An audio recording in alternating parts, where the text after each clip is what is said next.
His tongue go. Hello, everyone. This is Mr. Pritchard for another episode of Pritchard's podcast for civics. Everybody likes a party, right? Well, not George Washington. He hated parties, or at least political parties. I'm sure George enjoyed a party or two in his life, but political parties, that was another matter. In the beginning of our nation's history, our first president warned against political parties, fearing they would tear apart the young country. He worried that people would put their party first instead of the country.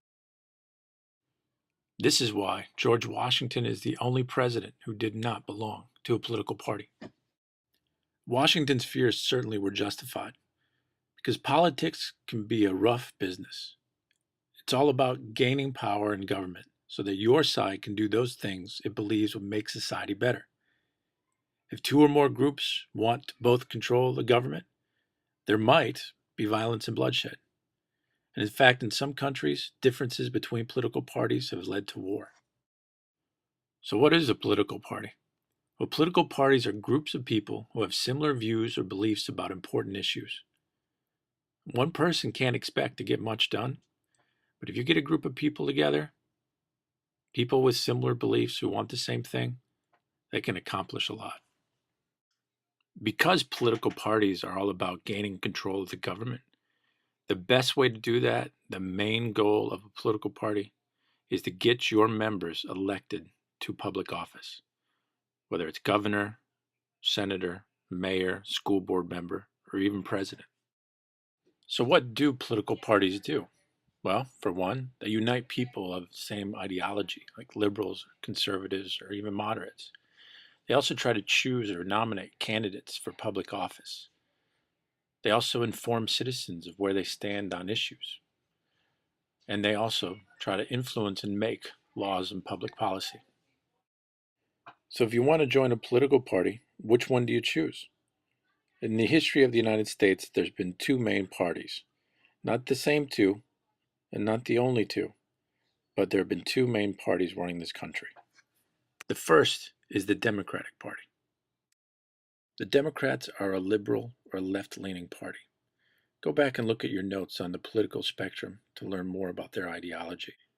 The Democratic Party symbol has always been the donkey, and they're also known as the Dems, and that's largely because newspapers cannot fit Democratic Party all into their headlines. The Democratic Party is our oldest party. It's been around since the 1830s. It's a long time. Andrew Jackson was our first Democratic president. We've had others like Franklin Delano Roosevelt, our president during the Great Depression and World War II, and Bill Clinton, our president throughout much of the 1990s, and of course, Barack Obama. The other major party is the Republican Party.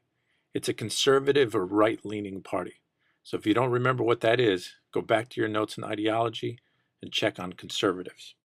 The Republican Party symbol is the elephant, an old symbol for the party going back to the 1800s.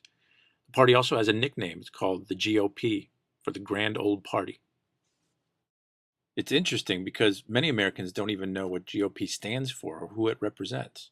In fact, some newspapers are no longer using GOP in their articles because so many readers are getting confused. The Republican Party is the nation's second oldest party, and Abraham Lincoln was its first president. Other presidents include Ronald Reagan, a popular president amongst Republicans from the 1980s, and George Bush most recently. Many Americans feel that our two-party system is broken, and that there are other parties that one can support. They feel that neither the Republican nor the Democratic parties are good choices. Fortunately, there are alternatives. Parties that are not one of the two major parties are known as third parties.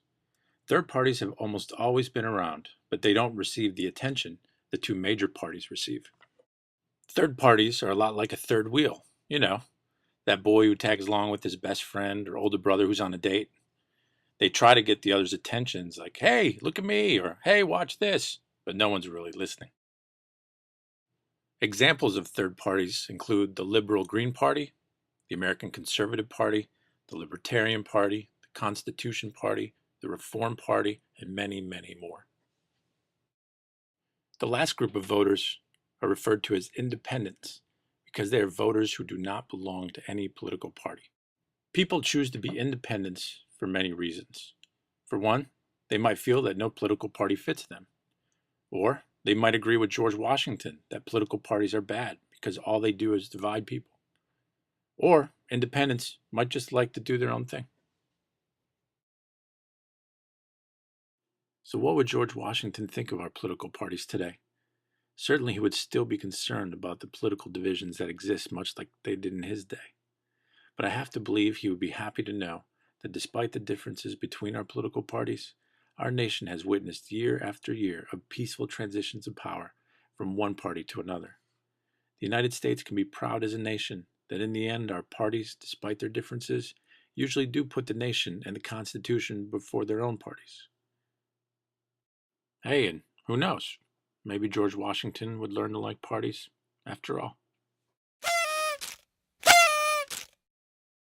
Well, that's the end of another podcast. Make sure to go back, watch the video again if you have to, look at your notes, write your questions, do your summary in a day or two. I'll see you back in class. So long.